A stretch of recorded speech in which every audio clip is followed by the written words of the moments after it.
Ta tema ni le aktualna, ampak je zelo pomembna za oblikovanje prihodnosti, ki jo želimo pustiti prihodnjim generacijam.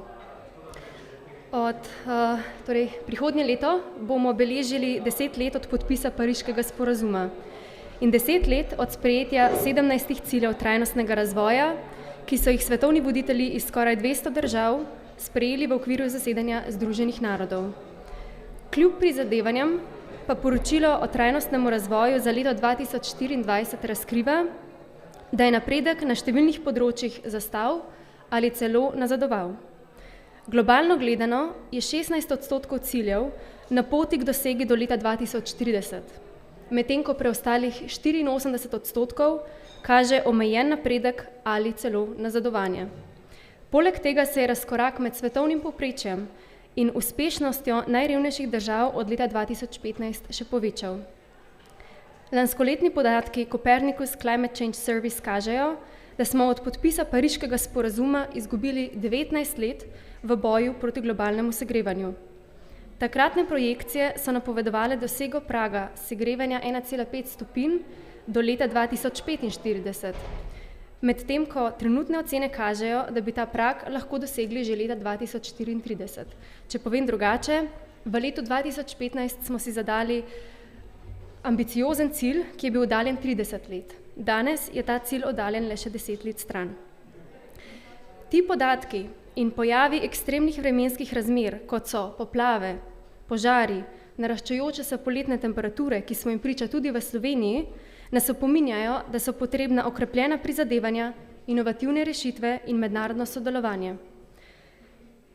Če želimo doseči zastavljene cilje in zadovoljiti potrebe sedanjih generacij, ne da bi se zaradi tega zmanjšala sposobnost prihodnjih generacij, naših otrok, da zadovoljijo svoje. Kot verjetno mnogi od vas že veste, trajnostni razvoj povezuje okoljske, družbene in ekonomske vidike. Gre za iskanje ravnovesja med varovanjem naravnih virov, zagotavljanjem kakovostnega življenja za vse in omogočanje gospodarskega napredka. Naša odločitev, da danes o tej temi ne le razpravljamo, temveč tudi delimo konkretne izkušnje in strategije, je ključna za ustvarjanje resničnih sprememb. Današnji panel bo osvetlil dve zelo zanimivi in različni zgodbi, ki kažeta, kako kompleksna in raznolika je tematika trajnostnega razvoja. Najprej bomo prisluhnili predstavitvi z naslovom Presečišča moči in interesov, analiza vrednostne verige oglja v severni Ugandi.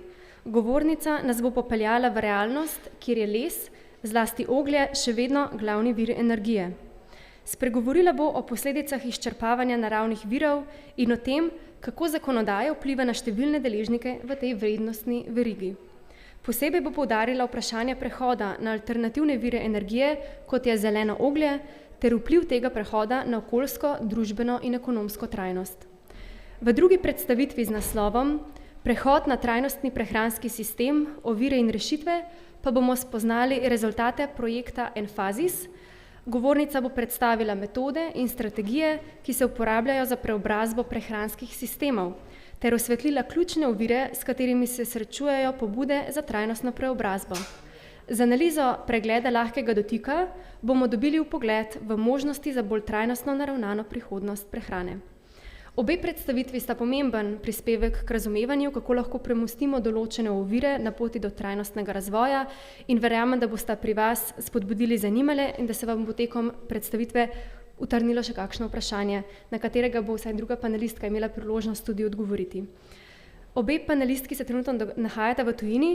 Polona je celo zadržana, je na poti, tako da bomo predvajali njen posnetek in medtem ko tehnična ekipa preverja, če je vse v redu, želim predstaviti najprej Polono. Polona Zabret je magistrska študentka na oddelku za antropologijo na Univerzi v Kopenhagnu, ki raziskuje globalni koncept trajnosti ter njegovo prisotnost in uveljavitev v lokalnih okoljih in skupnostih. Zanimajo jo preplet političnih, ekonomskih in družbenih interesov lokalnih skupnosti, vpetih v globalne okvirje in njeno raziskovalno delo se osredotoča na pomen državljanske znanosti, ki vključuje znanja in prakse domačinov. Poskuša predstaviti kratke uvide oziroma vpogled v preplet družbenih, ekonomskih in okoljske trajnosti. V okviru mednarodnega projekta Activate Planet je sodelovala pri raziskavah trajnostne mobilnosti v urbanih okoljih. Trenutno v okviru projekta Upchain preučuje dinamike in razmerja moči med deležniki v vrednostni verigi oglja v severni Ugandi ter uporabo alternativnih virov energije za blaženje podnebnih sprememb. Prisluhnimo posnetku predstavitve Polone Zabret. Lepo pozdravljeni, torej še z moje strani, vsi, ki ste trenutno prisotni na panelu, na Vtisovem simpoziju. Hvala tudi Vtisu za povabilo in priložnost za predstavitev moje raziskave. Torej, za začetek, če orišem kratek okvir, sem od začetka septembra pa do konca novembra letošnjega leta 3 mesece preživela v severni Ugandi, natančneje pa v mestu Gulu, in raziskovalno delo sem opravljala v sklopu projekta Upchain, ki med seboj povezuje 3 univerze, in sicer univerzo v Aalborgu in v Kopenhagnu ter univerzo v Guluju, torej tretjo je v Ugandi.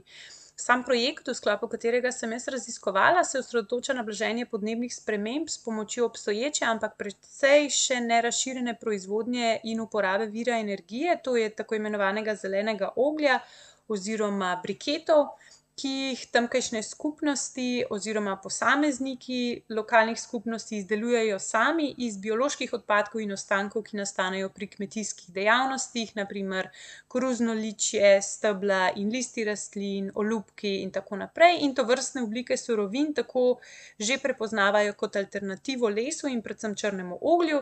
Moje delo v sklopu projekta pa zajema v bistvu odkrivanje razmerij moči in interesov, ki se nahajajo znotraj vrednostne verige oglja v tej regiji, ker njihova prisotnost in neka navzočnost res pestrega nabora deležnikov vplivata tudi na preplet družbene, ekonomske in okoljske trajnosti na tistem območju. Če na začetku samo na kratko orišem trenutno situacijo v Ugandi, zadevajoč torej mojo raziskavo. Les v Ugandi že desetletja vlada kot primarni vir energije in veliko povpraševanje po tej trdni biomasi je pustilo res velik pečat na lokalnih gozdovih. Krčenje gozdov je tako postalo nek kroničen izziv in po podatkih spletne platforme Global Forest Watch je v Ugandi med letoma 2000 in 2020 prišlo do neto spremembe za več kot 10.000 kvadratnih kilometrov, kar je enako izgubi 23% drevesnega pokrova, in večina lesa za kurjavo v obliki oglja je v bistvu v uporabi kot nek osnovni vir energije za pripravo hrane. Poleg tega pa se velike količine lesnega oglja, torej izven te lokalne porabe v Ugandi, izvažajo tudi v druge afriške države, na primer v Južni Sudan in tudi v Evropo, kjer pravzaprav več kot 40% oglja prihaja iz Afrike. In resnost posledic sečnje dreves je v začetku leta 2023 prepoznal tudi ugandski predsednik Yoweri Museveni, ki je maja leta 2023 izdal izvršni ukaz, s katerim je zahteval prepoved proizvodnje in transporta komercialnega oglja v severni regiji. In ta odredba sloni na 2 temeljnih razlogih, ki so jih s pomočjo lokalnih novinarjev in predstavnikov lokalnih oblasti glasno izrazili domačini v tej severni regiji. In sicer prva je, da je izsekavanje gozdov povzročilo klimatske spremembe v regiji. Namreč nestabilnost sušnega in deževnega obdobja je imela res velike posledice za kmetijske dejavnosti in s tem sama življenja ljudi, ki iz teh kmetijskih dejavnosti črpajo tako zaslužek kot tudi osnovni živež. Drugi temelj pa je bil, da so v gozdovih na tem območju brez pridobljenega dovoljenja oglje izdelovali in transportirali prišleki iz tujih regij in tako domačinom odtegovali surovino in tudi potencialno delo. Ker pa je nov ukaz omejil sicer zelo dobičkonosno in razširjeno dejavnost, ki zaposluje res mnogo domačinov, pa so se po njegovi uvedbi, torej s pričetkom izvajanja nadzora in omejitev, pričele jasneje izražati razmerja moči in interesov med deležniki v vrednostni verigi oglja v severni regiji Ugande. Za lažjo predstavo naj samo na hitro omenim nekaj izmed teh deležnikov, absolutno tukaj ne gre za vse, gre pa samo za tiste, ki so mogoče najbolj očitni. In sicer imamo na eni strani lastnike dreves oziroma zemlje oziroma lokalne kmete, na drugi strani trgovce z ogljem, ki torej prihajajo iz drugih regij in ki za delo zaposlujejo tako imenovane dnevne delavce, ki prav tako prihajajo iz drugih regij, včasih celo iz drugih držav. In le-ti potem sekajo drevesa, kurijo les za pridelavo oglja oziroma poskrbijo za transport. Potem imamo še institucije, ki nadzorujejo in regulirajo dejavnosti. Te so razvrščene na lokalni in regionalni ravni, izmed teh pa je mogoče tista najbolj aktivna še okoljska policija. Potem imamo pa na najvišji ravni še državna telesa, kot so ministrstva, vlada in sama pisarna predsednika. V središču vrednostne verige oglja so tako pogostokrat samooskrbni kmetje, ki se ukvarjajo ali pa so se pred omejitvami ukvarjali s proizvodnjo oglja kot neko strategijo preživetja zaradi res omejenih gospodarskih možnosti. In ob tem le-ti posedujejo izredno malo moči, ker so oblastniki tisti, ki preko izdajanja dovoljenj nadzorujejo samo proizvodnjo, medtem ko so trgovci tisti, ki imajo znatnejšo ekonomsko in tudi logistično moč, ker v rokah držijo vajeti, s katerimi nadzorujejo cene, pri čemer so oni tisti, ki si prisvajajo večino dobička. Potem so pa še regulatorji, vključno z lokalnimi oblastmi, ki pa imajo pomembno vlogo pri formalizaciji sektorja preko obdavčitev, licenciranja, izvajanja okoljskih politik in oblik nadzora nad morebitnimi ilegalnimi praksami, kot so recimo proizvodnja oglja brez dovoljenja ali pa tudi podkupovanje policijskih patrulj na nadzornih točkah. Težavno razumevanje moči, ki jo posedujejo posamezni deležniki, pa se odslikava tudi v sami izvršbi omejitev, namreč člani lokalnih skupnosti, ki oglje uporabljajo kot vir energije v lastnih gospodinjstvih, niso prepoznani kot problematični, ker velika količina oglja, namenjena izvozu v druge regije in druge države, je tista, ki povzroča krčenje gozdov. Ampak kljub temu so domačini tisti, ki jih organi za nadzor najpogosteje kaznujejo in omejujejo. Pri tem pa lahko prepoznamo zanimivo vpletanje koncepta strukturnega nasilja, ki torej izhaja iz tega, kako sistemske neenakosti škodijo ranljivim skupinam brez neposredne fizične sile. Tako so zlasti člani lokalnih skupnosti, ki živijo v vaseh, tisti, ki nosijo največje breme izkoriščevalskih praks in okoljskega propadanja. Strukturno nasilje se kaže v neenakem dostopu do trgov, nepoštenem določanju cen in politikah, ki kriminalizirajo torej to samooskrbno proizvodnjo oglja, hkrati pa spregledajo prispevke vplivnejših akterjev h krčenju gozdov. Preplet moči in interesov v vrednostni verigi pa ima torej posledice tudi za različne oblike trajnosti. Družbeno gledano močnejši akterji utrjujejo obstoječe hierarhije, krepijo neenakosti in spodkopavajo kohezijo skupnosti. Ekonomsko gledano neenakomerna porazdelitev dobičkov poglablja revščino skupnosti na podeželju in omejuje njihovo sposobnost vlaganja v trajnostne prakse ali alternativne vire preživetja. Okoljsko gledano pa naraščajoča povpraševanja po oglju vodijo v krčenje gozdov, kar ogroža dolgoročno preživetje skupnosti izven urbanih okolij. Zdaj, če se osredotočim na kratko na družbeno trajnost, ki jo opredeljujemo kot neko zmožnost skupnosti, da ohranjajo družbeno povezanost, enakost, dobrobit, zahteva pravično razdelitev virov in vključujoče odločanje, vendar pa razlike v moči pogostokrat poglabljajo socialne neenakosti, izključevanje žensk in okoljsko degradacijo, ki torej ogroža to dobrobit lokalnih skupnosti. In za razumevanje korakov, potrebnih za doseganje družbene trajnosti, se lahko v bistvu navežemo na koncept, kot ga je v svoje delo vpletal James Scott, to je moralno ekonomijo. Preko tega namreč lahko prepoznamo obstoječo oviro kot nekoliko bolj tradicionalni način upravljanja naravnih virov pride v navzkrižje s tržno logiko, namreč v torej raziskovani tej regiji v Ugandi, gozdovi, ki so bili nekoč obravnavani kot nek neskončni vir, skupni vir, namenjen tako rabi kot negovanju strani lokalne skupnosti, zdaj postaja blago, ki ga nadzirajo vplivni deležniki, ki jim ta regija v bistvu ni domača. In ta nek zasuk v komercializacijo oglja povzroča konflikte, ker mnogi prepoznavajo naravne vire kot skupno dediščino, ki bi torej morala biti dostopna vsem, medtem ko drugi čutijo dolžnost, za neko to dolgotrajno upravljanje z njimi. In tržna logika, ki daje prednost dobičku, ne upošteva v bistvu te trajnostne rabe virov ali pa dolgoročnih posledic za skupnosti, ki so odvisne od teh gozdov, in degradacija okolja zaradi te nenadzorovane proizvodnje oglja ogroža preživetje lokalnih skupnosti, ki so res tesno povezane z naravnimi viri. In ker poljedelska dejavnost zaradi te nezanesljivosti mikroklime postaja vedno manj donosna in ker vlada veliko pomanjkanje drugih gospodarskih panog, v katere bi se lahko vključevali, so v to legalno oziroma ilegalno proizvodnjo in transport oglja lokalni kmetje pogostokrat prisiljeni. Kljub temu pa, kot omenjeno, večji del dobička prejemajo trgovci, ki torej nadzorujejo prevoz, dostop do trgov in te cenovne mehanizme, in ta neenaka porazdelitev dobičkov člane teh skupnosti potiska v nek začaran krog revščine, kar ovira zagotavljanje nekih osnovnih potreb, povezanih z zdravstvom, izobraževanjem in osnovnimi sredstvi za preživljanje. Kar se tiče ekonomske trajnosti, pa je v bistvu smotrno, da jasno najprej omenim, da je vrednostna veriga oglja v severni Ugandi nek res pomemben vir dohodka za številne skupnosti, vendar deluje v kontekstu res izrazitih ekonomskih neenakosti in sistemskih izzivov.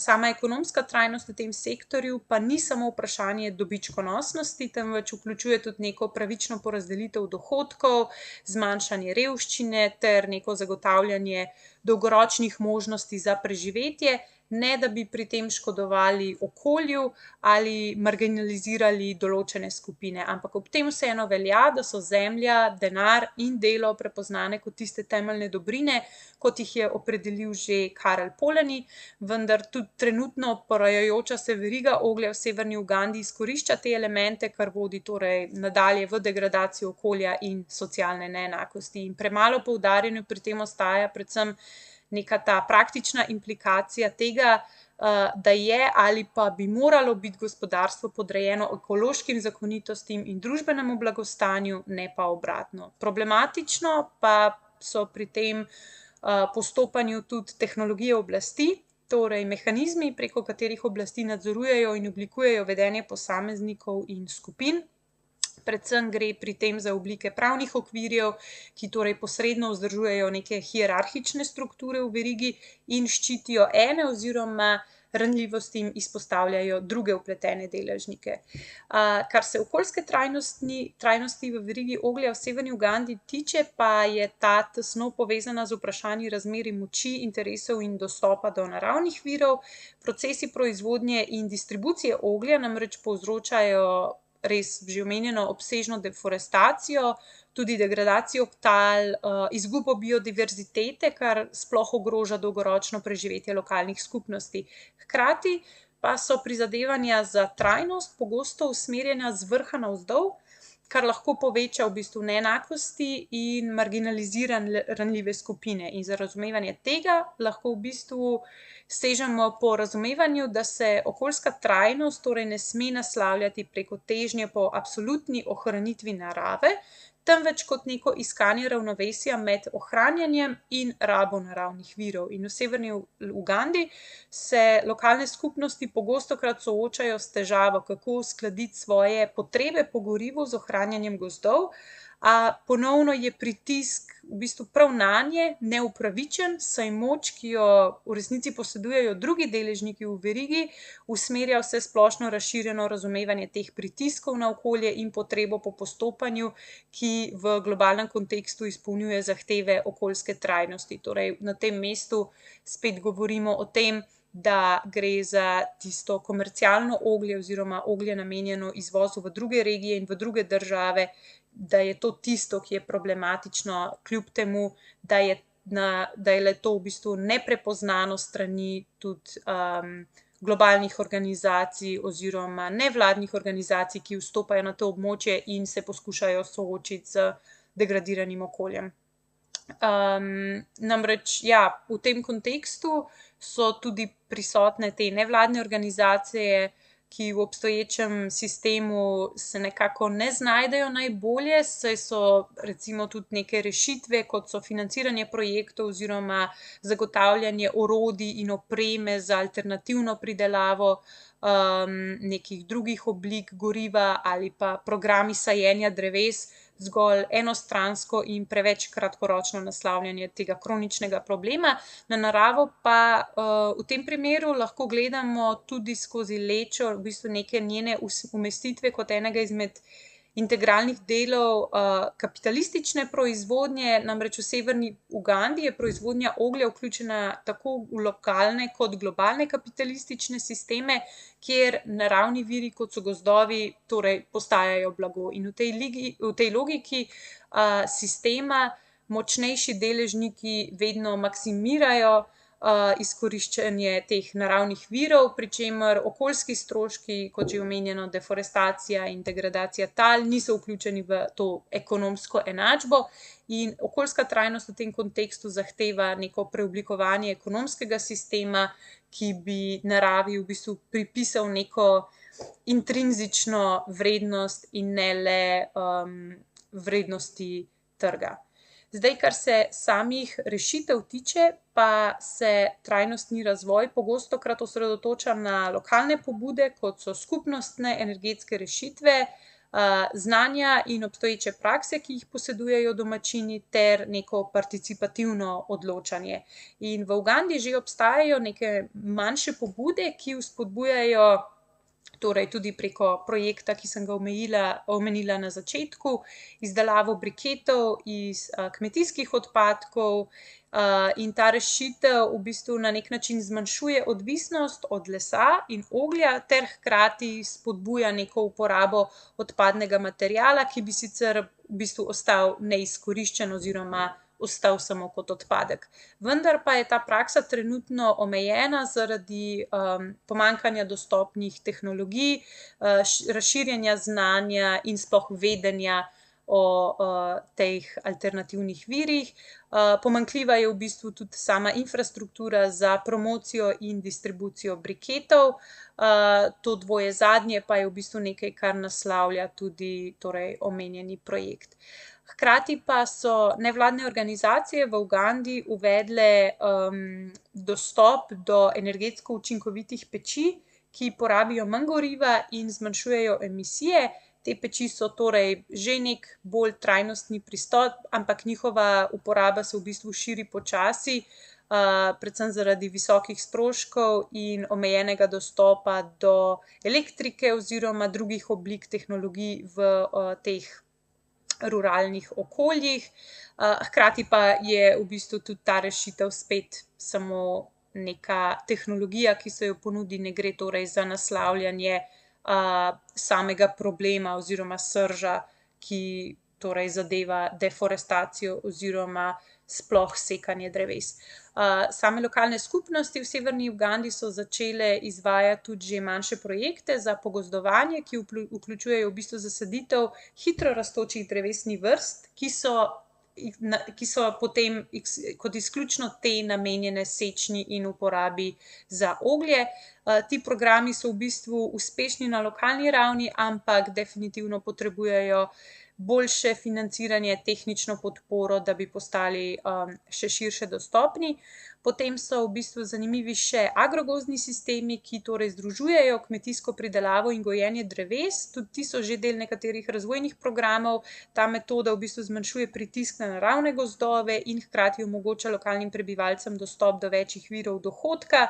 Ovira za širitev je predvsem spet pomanjkanje znanja, tudi same zemljiške politike v regiji, ki otežujejo v bistvu pridobivanje dovoljenj in potem tudi samo distribucijo oziroma nadaljnjo uporabo teh dreves.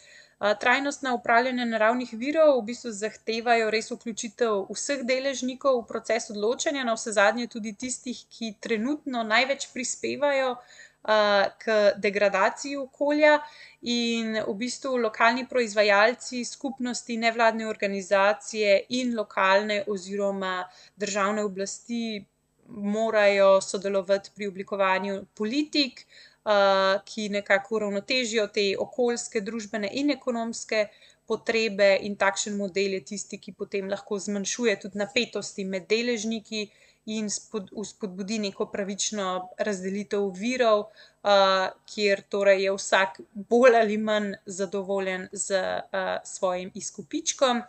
Hkrati pa je kot pomemben prepoznan tudi reguliran trg, ki bi moral zagotoviti neko transparentnost oziroma spodbuditi odgovorne prakse, in le-ta bi na ta način lahko omogočil večji nadzor nad dejavnostmi trgovcev, nekih posrednikov, ki trenutno v bistvu obvladujejo to distribucijo oglja in tudi največ zaslužijo na ta način. Torej, trajnostne rešitve zahtevajo res spremembo nekih tudi družbenih praks in prepričanj, poleg torej ponujanja alternativnih virov energije. Eden izmed teh je tudi elektrika, ki naj bi jo začeli ponujati tudi v teh bolj ruralnih okoljih in jo subvencionirali, ampak tukaj je spet velika ovira infrastruktura. Poleg torej družbenih praks in spremembe prepričanj ter ponujenih alternativ so pomembne seveda tudi neke omejitve, ker smo ljudje v bistvu tisti, ki funkcioniramo nekako po navadah, ki jih imamo, in v bistvu kakšna omejitev včasih ni zares tako problematična. Sama razmerja v vrednostni verigi oglja v severni Ugandi torej razkrivajo globoke neenakosti in pritiske, ki jih doživljajo predvsem lokalne skupnosti, hkrati pa poudarjajo neko nujnost vključujočega in trajnostnega pristopa k upravljanju naravnih virov. In če zaključim, je res združevanje nekih tradicionalnih, torej obstoječih praks, lokalnega znanja in strateškega sodelovanja med vsemi deležniki tisto, kar lahko ponudi dolgoročne rešitve, ki bodo prispevale tako k zaščiti okolja, izboljšanju življenjskih pogojev lokalnih prebivalcev in tudi vzpostavitvi nekih pravičnejših družbenih in ekonomskih struktur. Hvala lepa.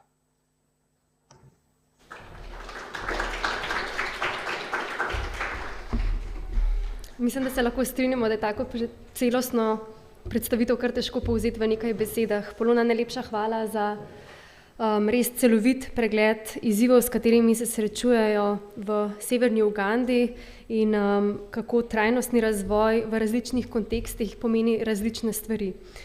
Tako da bi zdaj kar nadaljevali z panelom na temo trajnostnega razvoja. Pridružila se nam bo naslednja govornica, dr. Lucija Lapuh, ki je raziskovalka na oddelku za študije prehranskega sistema Raziskovalnega inštituta za organsko kmetijstvo FIBEL v Švici.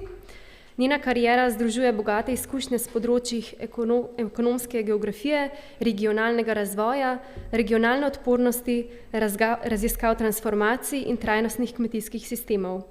Dr. Lapuh je doktorirala na oddelku za geografijo Filozofske fakultete Univerzi v Ljubljani za disertacijo, ki se osredotoča na ekonomsko-geografsko oceno regionalne odpornosti v času recesije.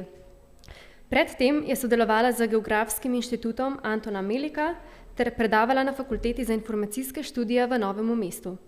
Njeno raziskovalno delo danes vključuje sodelovanje pri mednarodnih projektih, kot so Watson, ki razvija tehnologije za prepoznavanje in preprečevanje goljufij v prehranski verigi, EU Planet 4B, ki raziskuje vpliv pluralnih vrednot in vedenjskih vzorcev na trajnostne odločitve o biotski raznovrstnosti, projekt za spodbujanje inovacij v odpornih sistemih živinoreje in projekt Enfazis, o katerem bomo poslušali tudi danes.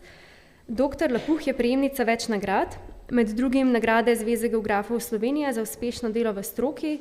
Njena predanost trajnosti in odpornosti jo postavlja med ključne akterje na področju preoblikovanja prehranskih sistemov. Prosim, pridružite se mi, mislim, da je že pripravljena, z aplavzom in toplim sprejemom za dr. Lucijo Lapuh.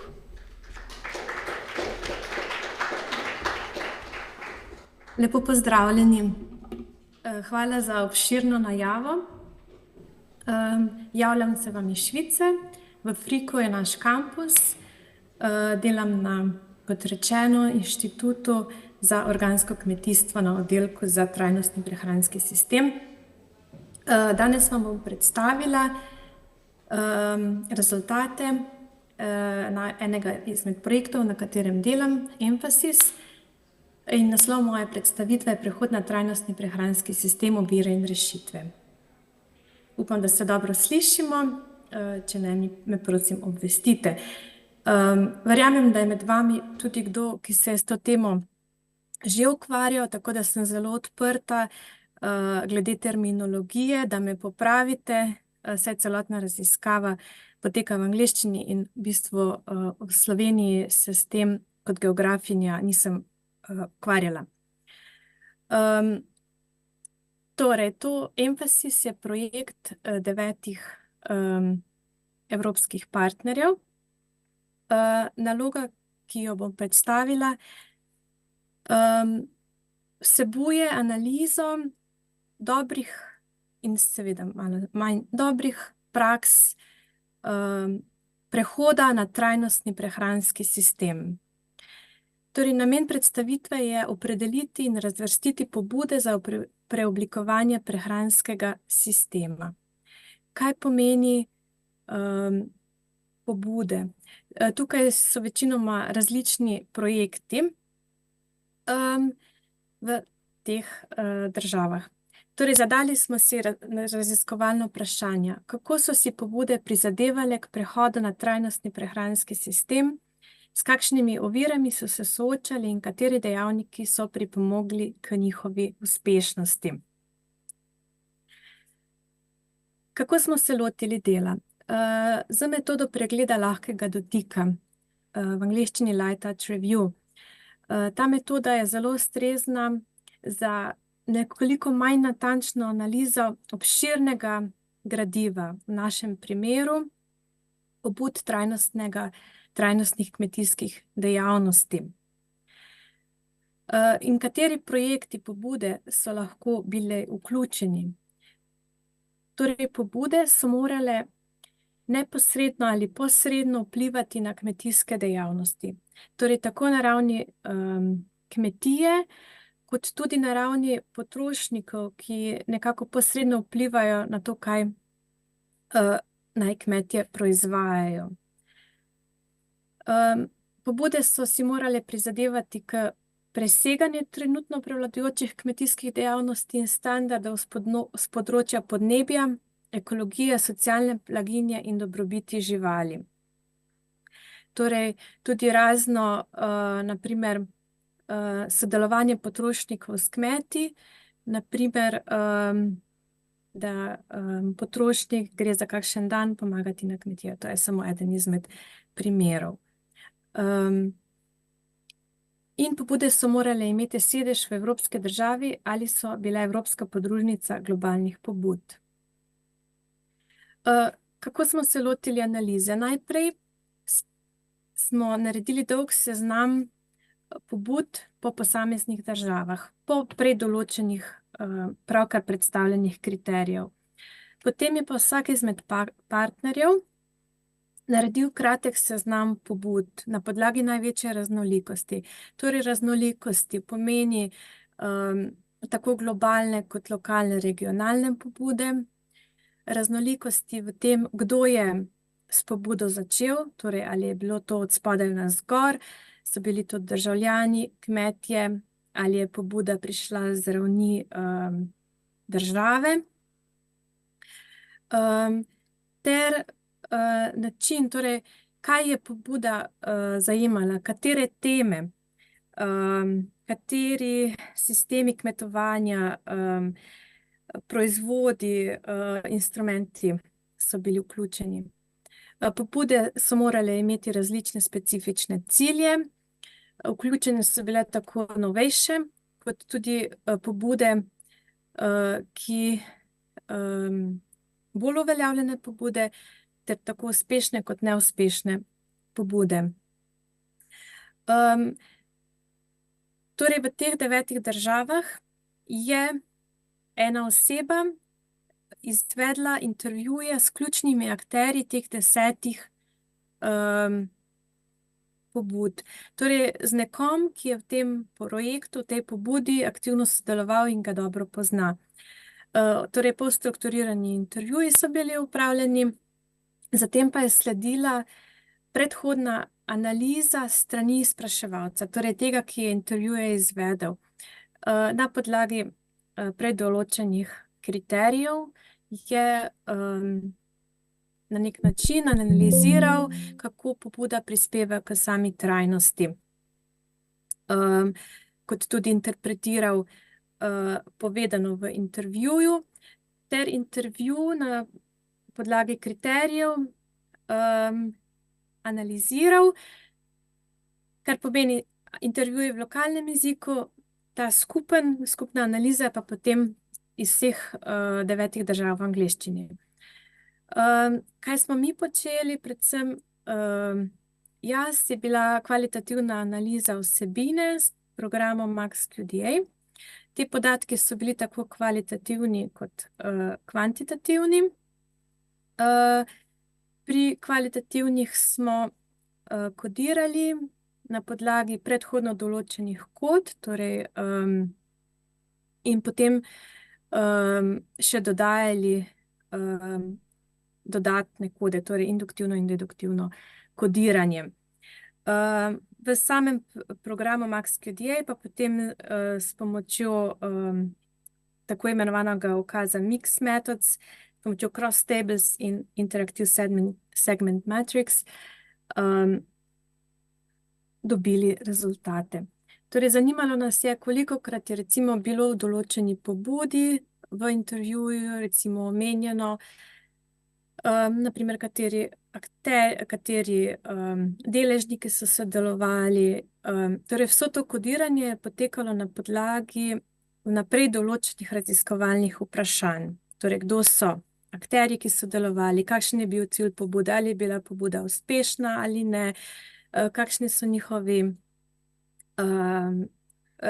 izzivi za prihodnost, kako je bilo financiranje, kakšne novosti so uvedli, kako pobuda v bistvu vpliva na samo transformacijo prehranskega sistema. S pomočjo WordCloud, torej oblaka besed, tukaj predstavljeno, katere besede so bile najbolj pogosto omenjene. Vsaj 6-krat so morale biti, da so vključene. Torej, najpogosteje je bil namen teh pobud povezano s kmetijstvom, hrano, organskim predelovanjem hrane, trajnostjo kmetijstvom, okoljem. Tako. Največ pobud se je ukvarjalo z okolju prijazno proizvodnjo, naprimer spodbujanje biodiverzitete, organsko predelovanje hrane. Ukvarjali so se z ohranjanjem narave in zmanjšanje podnebnih sprememb, ohranjanje narave, naprimer z zmanjšanjem uporabe različnih pesticidov, naprimer skrb za prst, potem sprememba vrednostne verige, naprimer kratke verige, torej da se prodaja naprimer direktno v lokalnih trgovinah ali na kmetiji. Namen je bil tudi dobro počutje, zdravje, delovni pogoji in socialna vključenost. Zdravje tako ljudi kot živali. Pogoji, torej delovna sila na kmetiji. 21 pobud pa je imelo namen znanje, ozaveščenost in sodelovanje, torej izobraževanje. Seveda, sama pobuda je lahko imela več kot samo en namen in v nadaljevanju tudi več kot samo eno oviro. Torej, z ovirami, tukaj mislim največji izziv, s katerimi so se soočali. In tudi v nadaljevanju moja predstavitev zajema večinoma izzive. Najbolj se bom podrobneje bom predstavila prvega. Se opravičujem, da je v angleščini. V tem kratkem času nisem tega grafa spremenila. Torej, z ovirami označujemo dejavnike, ki ovirajo pobude pri doseganju ciljev preoblikovanja.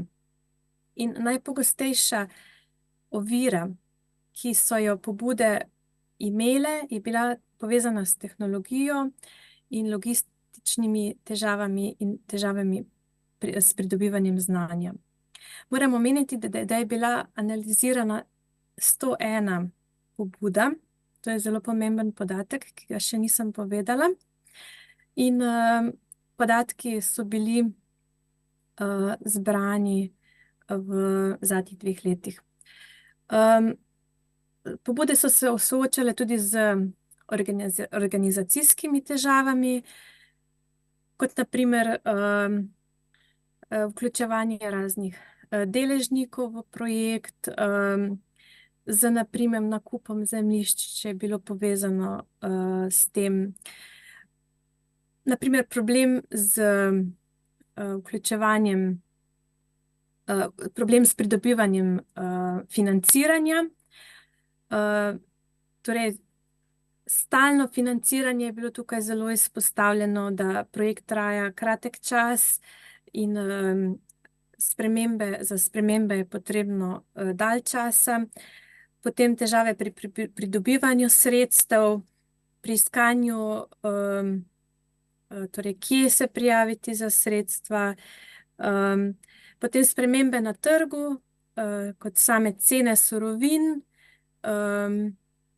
delovne sile, potem težave z birokracijo, s klimatskimi in vremenskimi težavami so se tudi soočali, recimo, da določena tehnologija ni primerna, recimo, čeprav je nekem drugem klimatskem območju je bila zelo uspešna, ampak v nekem drugem se je izkazala za skoraj neuporabno.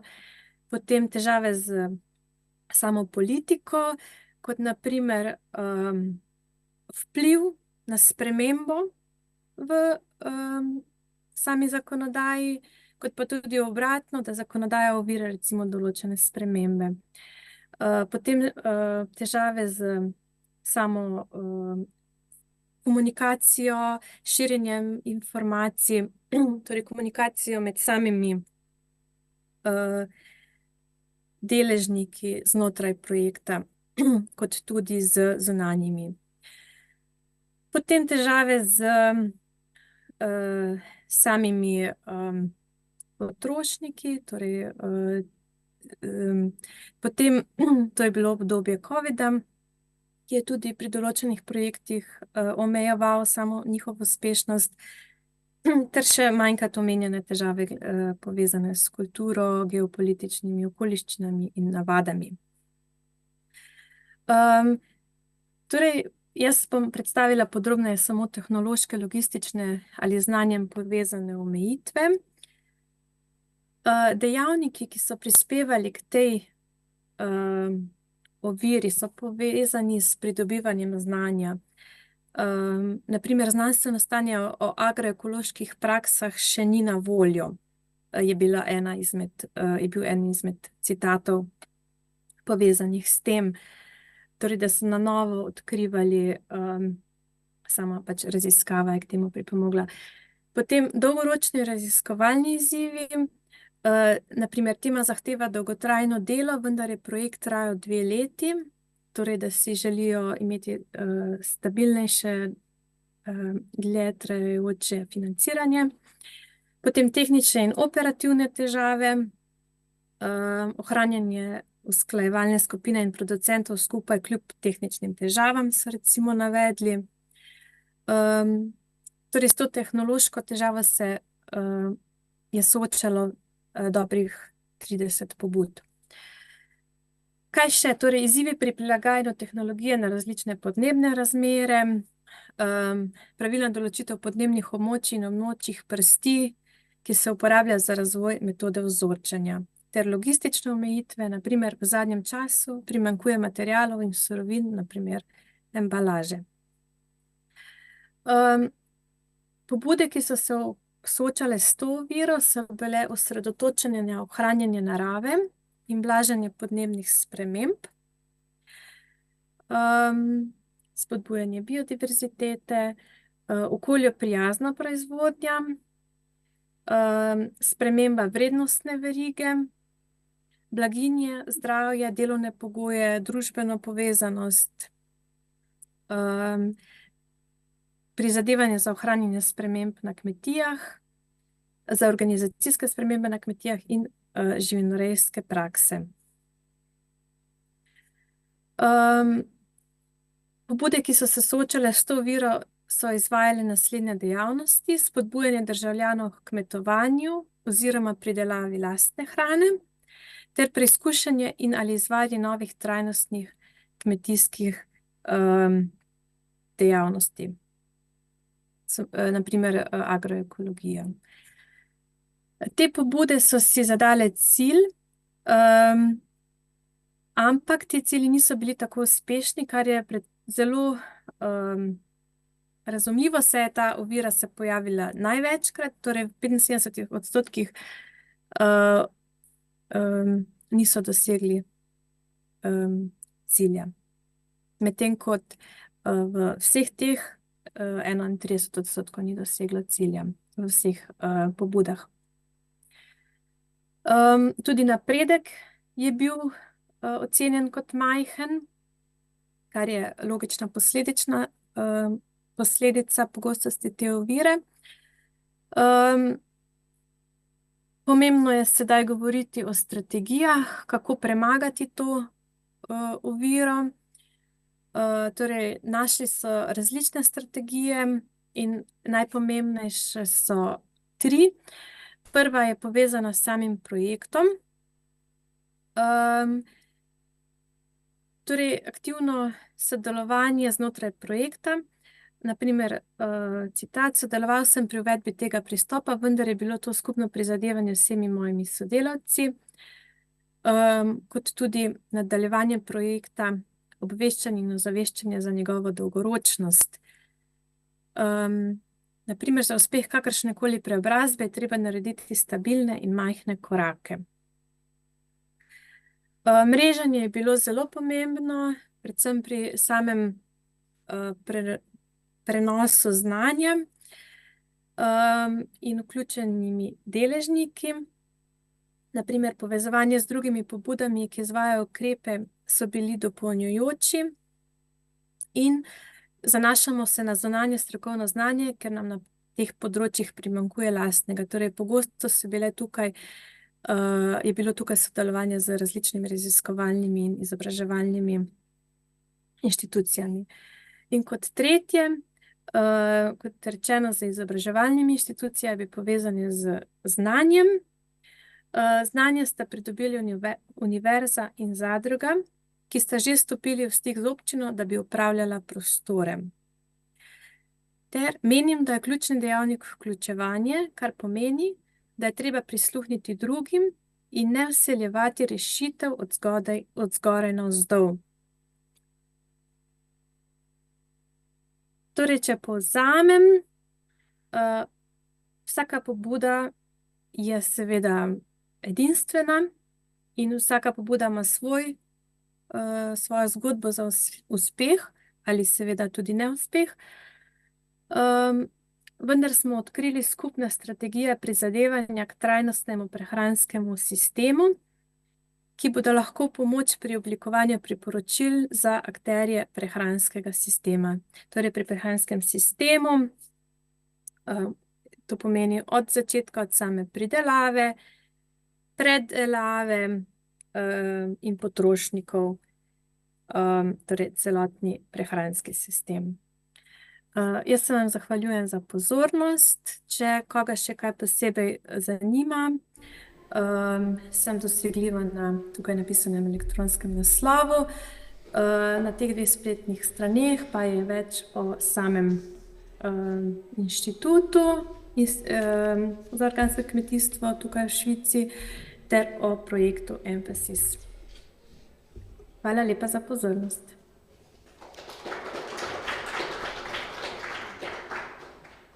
Ja, najlepša hvala, dr. Lapuh, za to predstavitev. Pa me zdaj zanima, a je mogoče kakšno vprašanje se vam porodilo v publiki, ki bi ga radi zastavili dr. Lapuhovi? Ali pa online? Aha, imamo eno vprašanje v dvorani. Medtem pa lahko tisti, ki sodelujete preko spleta, tudi razmislite, če bi radi kaj vprašali.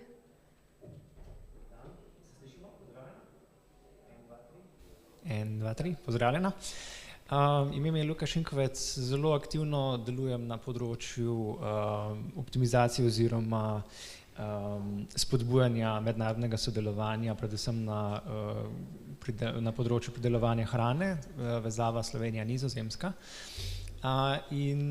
Imam vprašanje za vas, namreč tekom vaše študije je bilo kaj omenjenega oziroma je imela raziskava mednarodno dimenzijo v smislu sodelovanja z mednarodnimi akterji, ali je bilo ta aspekt izpuščen v vaši raziskavi? Torej iz 9 različnih držav so bili partnerji, kar pomeni, da so bile te pobude locirane v 9 državah. Nekatere pa so bile tudi globalne, ampak so bile vezane na sedež v Evropski uniji. Sem odgovorila? Ja, morda, če dodam specifiko, torej velikokrat v kmetijstvu oziroma v predelovalnih sistemih se soočamo ali z problemom zaupanja v mednarodne akterje ali pa bolj širše. Ne želimo si sodelovati z nekom, ki ga ne poznamo, čeprav ta oseba ali podjetje morda ima rešitev ali tako logistično ali v sferi surovin. Torej ste morda zaznali tekom vaše raziskave ta problem, da je morda kljub temu, da ima neka oseba rešitev, ki bi lahko spodbudila naš progres, če se lahko tako izrazim, vendar se tega ne poslužujejo, ker gre za neko tujo entiteto ali osebo. Prav tega vidika v bistvu verjetno mislite tudi izven EU ni bilo zaznati oziroma nismo se na to posebej osredotočili. Ja. Gre pa seveda za zaupanje in samo verjetno prepoznavanje teh partnerjev, ne? Tako, v svojih vodah tudi velikokrat opažam, da kot prvo se ne poznajo, ne vejo, kje bi se morda srečali, razen če grejo na neke večje dogodke, potem pa seveda tudi strah skupnega jezika, če to je angleščina, slovenščina, nizozemščina ali kaj drugega, je potem treba nekako premostiti to. Ta tretja je potem ključna seveda tudi zaupanje med akterji, še posebej, ker spomini so dolgi in če se kdaj opečeš, ponavadi osel ne gre še enkrat na let. Tako da najlepša hvala. Hvala za ta komentar. Hvala tudi za vašo raziskavo, če boste slučajno kdaj to dimenzijo obravnavali, se globoko priporočam. Hvala. Najlepša hvala. Hvala za vprašanje. Se je vmes še kakšno drugo vprašanje pojavilo? Če ne, bi vas pa jaz mogoče vprašala, ko sem brala o projektu, sem videla, da je bila med vključenimi državami tudi Slovenija. In me morda zanima, če lahko izpostavite kakšen specifičen izziv, s katerimi se srečujejo slovenski akterji. V bistvu Slovenijo so proučevali belgijski partnerji. Tukaj je bila vključena organizacija, me popravite, če bom napačno rekla, Kmetijska mladina mladih, nekako drugače se reče. Zdaj, prav pobud iz Slovenije nismo posebej analizirali po državah. No, to nas v bistvu po moje še čaka in bi bilo zanimivo te pobude primerjati med samimi državami. No. Slovenski partner ni bil vključen, so pa v bistvu s pomočjo tega društva Belgijci vključili tudi Slovenijo. Ja. Ampak kaj več vam žal ne morem povedati. Okay. Morda sem še dodatno vprašanje, a bi lahko na podlagi vašega znanja mogoče nam povedali, kje vidite dodatne možnosti oziroma potrebo po nadaljnjemu raziskovalnemu delu v okviru teme prehoda na trajnostni prehranski sistem, za vsak primer, če bi med poslušalci bil kdo, ki ga ta tema zanima?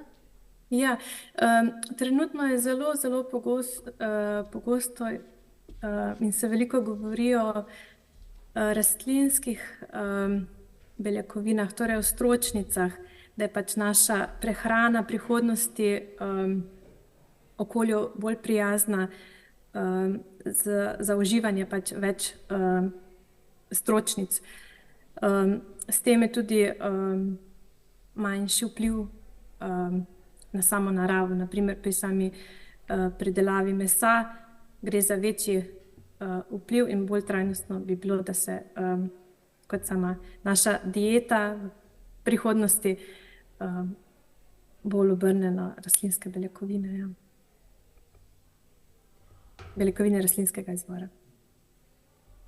Super, najlepša hvala za odgovor. Se mogoče kakšno vprašanje še vmes pojavilo? Če ne, potem bi kar nadaljevali. Najlepša hvala, dr. Lapuh, za vašo predstavitev o prehodu na trajnostni prehranski sistem. Hvala tudi Poloni Zabret, čeprav se ni mogla udeležiti v živo, kot sem omenila, je na poti, v tranzitu in se ni mogla priklopiti za vaše vprašanja. Zelo lepo je predstavila kompleksne dinamike vrednostne verige oglja in osvetlila pereče izzive ter priložnosti za trajnostni razvoj v severni Ugandi. In iz tega smo videli, da trajnostni razvoj nima enakega pomena v vseh državah in da bi ga mogli na lokalni ravni naslavljati na univerzalne načine. Hvala obema, da sta z nami delili svoje raziskovalno delo, izkušnje in vizije za bolj trajnostno prihodnost. In za zaključek panela na temo trajnostnega razvoja so me organizatorji današnjega simpozija prosili, da še sama predstavim svoje delo, ki se povezuje z področjem trajnostnega razvoja, in bi kar prosila tehniko, če lahko priklopijo mojo predstavitev.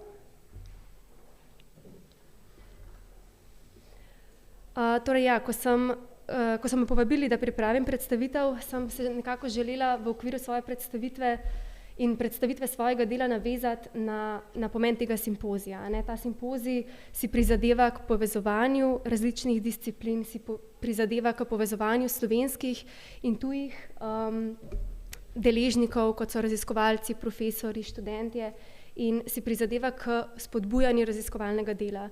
In v okviru moje predstavitve bi rada na podlagi lastnega dela in izkušenj poudarila, zakaj so te stvari zelo pomembne pri izvajanju ukrepov, ki prispevajo k trajnostnemu razvoju. Moja pot do trajnostnega razvoja se je začela na Ekonomski fakulteti Univerze v Ljubljani. V okviru študija sem imela priložnost študirati tudi v tujini. Najprej sem šla v Nemčijo, potem sem šla v Mehiko.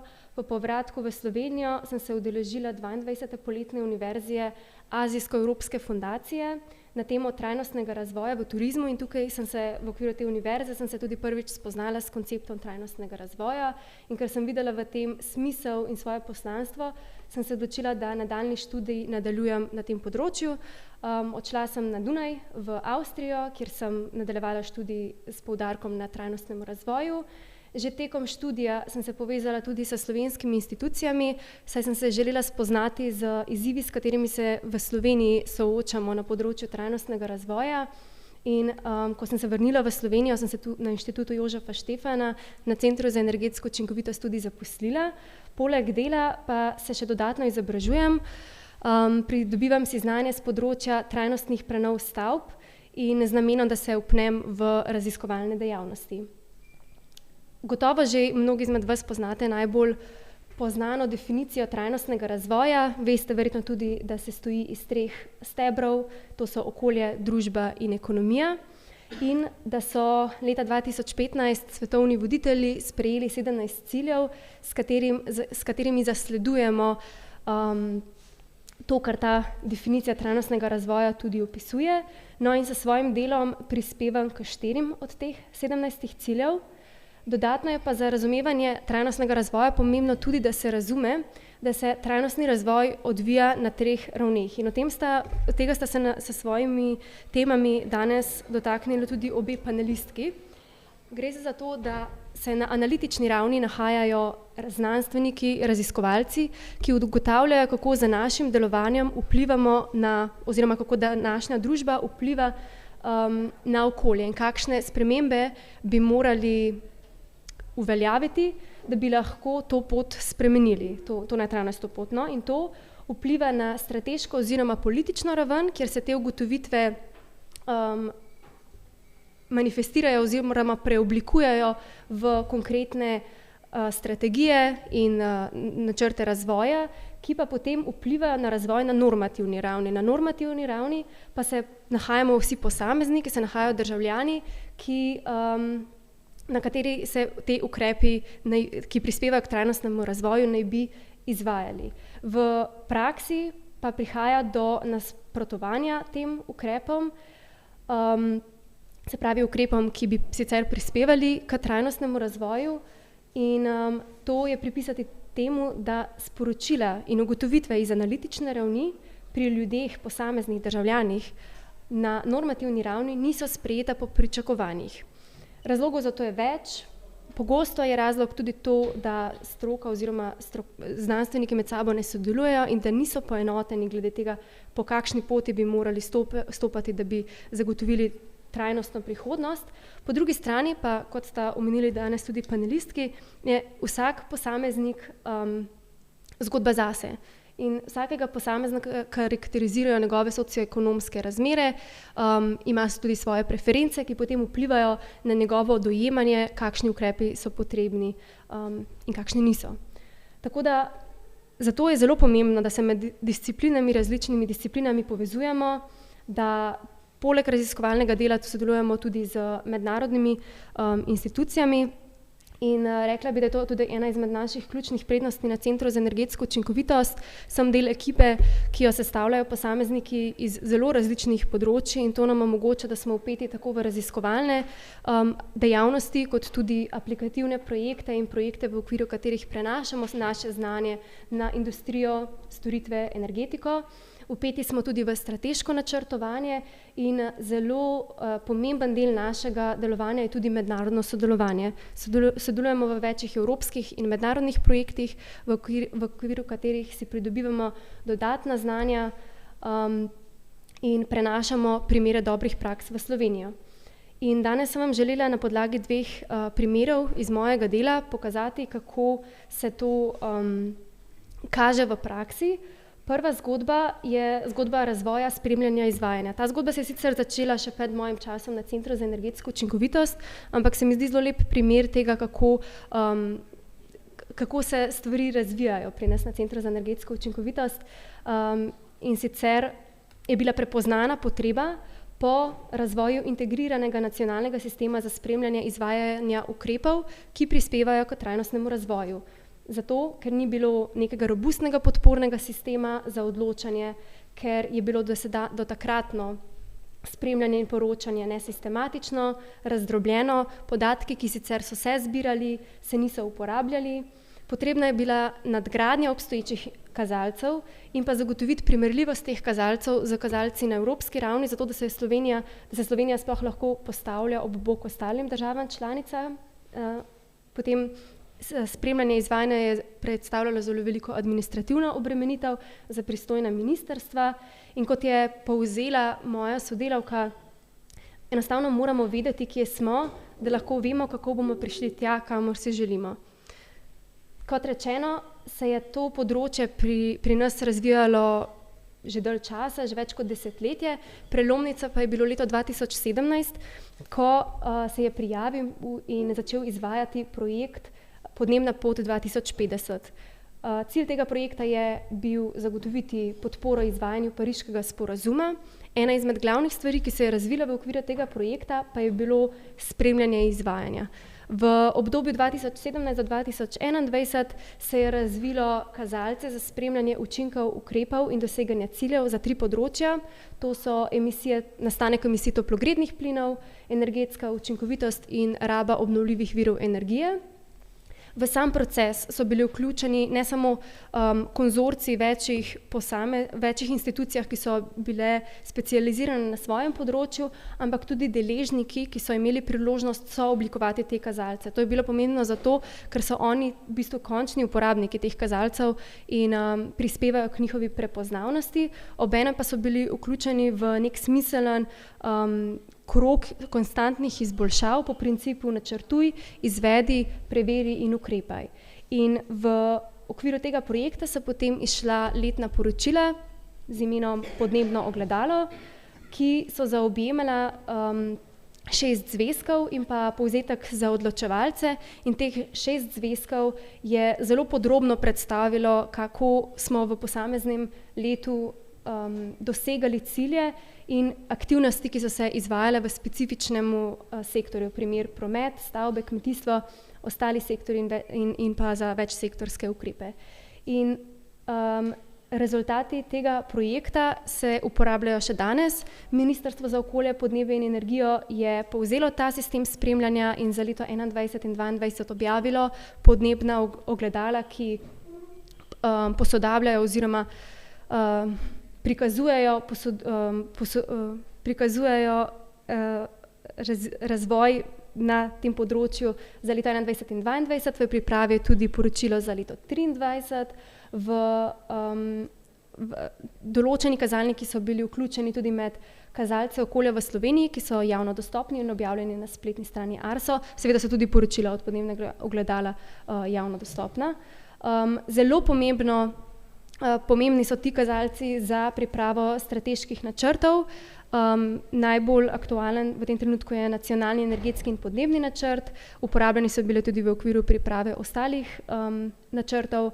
Zelo so olajšali kazalci naše zaveze v okviru nacionalnih in mednarodnih zavez za poročanje, kot na primer poročanje Evropski komisiji o izvajanju nacionalnega energetskega in podnebnega načrta ali pa v okviru zaveze UNFCCC.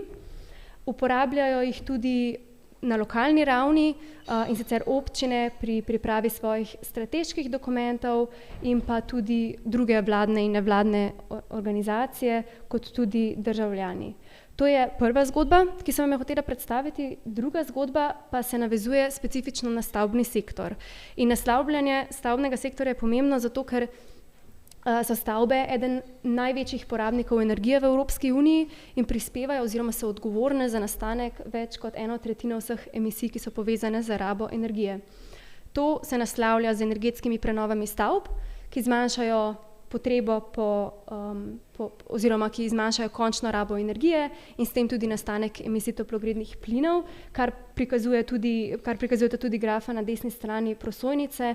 Kljub temu, da je prisoten konstanten trend zmanjševanja končne rabe energije in nastanka emisij toplogrednih plinov, pa bo v prihodnjih letih potrebno na tem področju storiti še veliko več, ker so evropski cilji in cilji, ki smo jih kot Slovenija sprejeli, postali veliko bolj ambiciozni. In v okviru našega dela, tako raziskovalnega kot aplikativnega, prepoznavamo več teh izzivov v stavbnem sektorju, ki onemogočajo izvajanje energetskih prenov stavb. Ti izzivi se pojavljajo tako na strani ponudbe kot tudi povpraševanja, so pa lahko ti izzivi včasih tudi specifični za določen tip stavb. In danes vam želim predstaviti, kako se znotraj našega dela soočamo in spoprijemamo in naslavljamo te izzive. Prvi je financiranje. Verjetno nikoli ne bo preveč denarja za trajnostni razvoj in tudi v stavbnem sektorju ga primanjkuje in zato je bila ena izmed zelo pomembnih stvari prenos iz tujine v Slovenijo energetskega modela financiranja po modelu energetskega pogodbeništva. Ta model financiranja omogoča, da se naložba v energetsko prenovo stavbe poplačuje iz prihrankov na račun te energetske prenove stavbe. Druga rešitev je bila zagotovitev dodatnih nepovratnih sredstev za pripravo projektov energetskih prenov stavb. Prepoznana je bila namreč potreba po dodatnih finančnih virih za pripravo projektov, ker virov je bilo dovolj v okviru evropskih programov, kot so kohezijska politika, načrt za okrevanje in odpornost, potrebno pa je bilo pripraviti projekte in v ta proces je šlo ogromno dodatnih finančnih resursov in v okviru našega dela smo sodelovali z Goriško lokalno energetsko agencijo in z Mestno občino Ljubljana, ki sta prijavili svoje projekte, pridobili nepovratna sredstev v okviru pobude Evropske investicijske banke in za pomočjo teh nepovratnih sredstev pripravile projekte za energetsko prenovo stavb, ki so se potem izvedli v okviru recimo kohezijske politike 2014 do 2020. No in zadnje področje, s katerim naslavljamo izzive, je razvoj novih finančnih inštrumentov in produktov. Kot omenjeno, se v kontekstu oziroma v primeru posameznih stavb soočamo s specifičnimi problemi in to je treba nasloviti z posebnimi rešitvami. V okviru Care for Climate projekta Care for Climate smo razvili že nekaj novih oblik finančnih produktov, ki smo jih tudi pilotno testirali v sodelovanju z Ekoskladom. V okviru projekta Mestrice pripravljamo metodologijo, s katero bojo lahko finančne institucije imele olajšan proces analize trajnostnosti določene prenove stavb, kar upamo, da bo spodbudilo tudi na strani finančnih institucij, kot so komercialne banke, interes za financiranje tovrstnih projektov in obenem razvijamo in raziskujemo nove oblike financiranja prenov stavb, kot naprimer preko množičnega financiranja. In nazadnje še projekt SMAFIN Expanded, v okviru katerega si prav tako prizadevamo k povezovanju vseh deležnikov v kontekstu prenov stavb in k iskanju rešitev financiranja ne samo za stanovanjske stavbe, ampak tudi za stavbe storitvenega sektorja in malih in srednjih podjetij. Drugi problem, s katerim se srečujemo, je pomanjkanje znanja in ozaveščenosti. Tudi o tem smo danes že slišali v okviru druge predstavitve od dr. Lucije Lapuh. Mi smo ta izziv prepoznali za naše področje in to naslavljamo z izvajanjem ciljnih usposabljanj.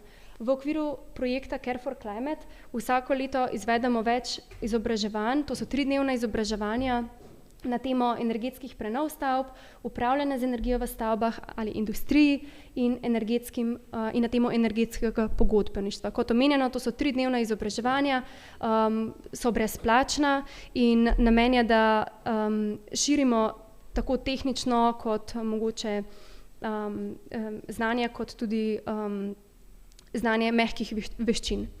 In drugi primer je izobraževanje EUREM. To izobraževanje se izvaja že več kot desetletja in namen je, da izobrazimo energetske menedžerje, ki preko izobraževanja pridobijo znanje za izvajanje ukrepov v učinkovito rabo energije. In še zadnji izziv, s katerim se soočamo na področju prenov stavb, je nepoznavanje koristi določenih ukrepov. In tukaj igrajo ključno vlogo demonstracijski projekti, preko katerih potem prenašamo primere dobrih praks. Trenutno je aktualen projekt HITCUP, v okviru katerega se išče načine, kako bi lahko dekarbonizirali oskrbo s toploto, se pravi, da bi šli stran od fosilnih goriv na nizkoogljične vire zagotavljanja toplote in tukaj se naslavlja ta izziv preko razvoja modela ogrevalnih zadrug. Drugi primer je primer stavb, ki že imajo nek ogrevalni sistem, pa bi ga mi želeli zamenjati s toplotno črpalko, ki je veliko bolj učinkovita od recimo ostalih tehnologij, ki so na fosilna goriva. In v okviru tega projekta si prizadevamo z demonstracijskimi projekti, da bi pokazali, kakšne so prednosti zamenjave obstoječih ogrevalnih sistemov s toplotnimi črpalkami in iščemo načine, kako oziroma bomo iskali, projekt se je ravnokar začel, bomo iskali načine, kako v večstanovanjskih stavbah nasloviti ta problem, ker tam je pa vključenih več deležnikov. In nazadnje projekt Green Renovate. Namen tega projekta je, da s prenovami do leta 2050 dosežemo podnebno nevtralnost stavbnega fonda v Evropski uniji.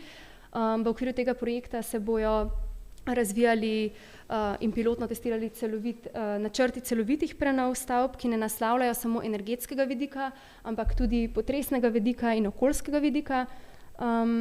Testno oziroma razvile in testno se bojo preizkušale pa tudi izkaznice stavb oziroma Renovation Passport. Slovenski izraz sem izgubila. V okviru tega projekta bomo tudi iskali okrepitev. Imeli bomo v kratkem odprt razpis za prijavo za mladega raziskovalca, tako da če je med vami kdo, ki ga zanima to področje, ga lepo povabim, da me kontaktira in ga bom povezala s sodelavcem, ki lahko deli več informacij o raziskovalni nalogi, o doktorski raziskovalni nalogi, ki bi jo preko tega projekta naslavljal. Tako to sta bila dva primera iz mojega dela. Upam, da sem vam uspela demonstrirati na podlagi teh dveh zgodb, kako zelo pomembno je, da se poleg udejstvovanja v raziskovalnih dejavnostih ukvarjamo tudi z mednarodnim povezovanjem in za povezovanjem z različnimi disciplinami in kako je to pomembno za nastavljanje izzivov pri izvajanju ukrepov, ki prispevajo k trajnostnemu razvoju.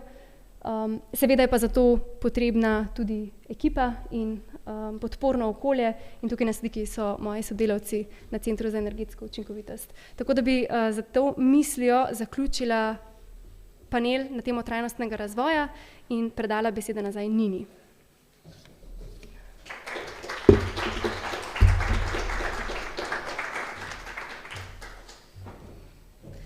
Najlepša hvala.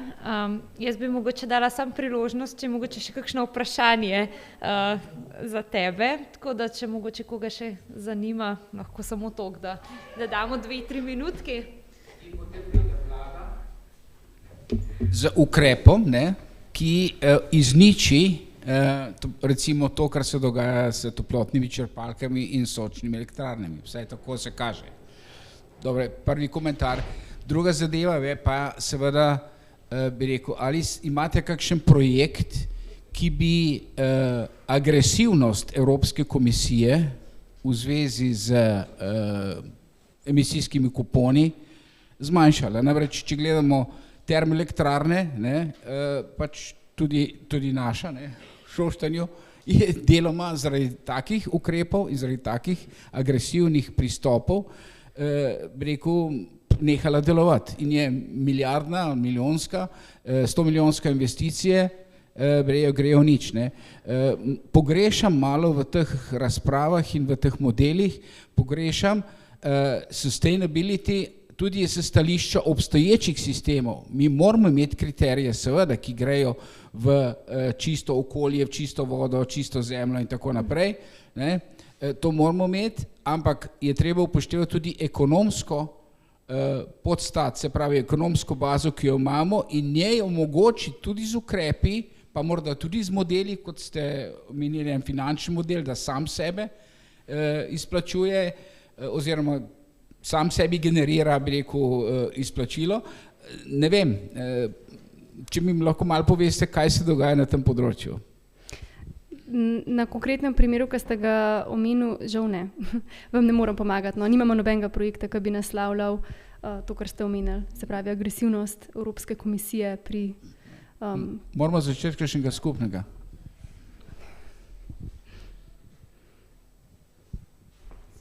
Super, najlepša hvala.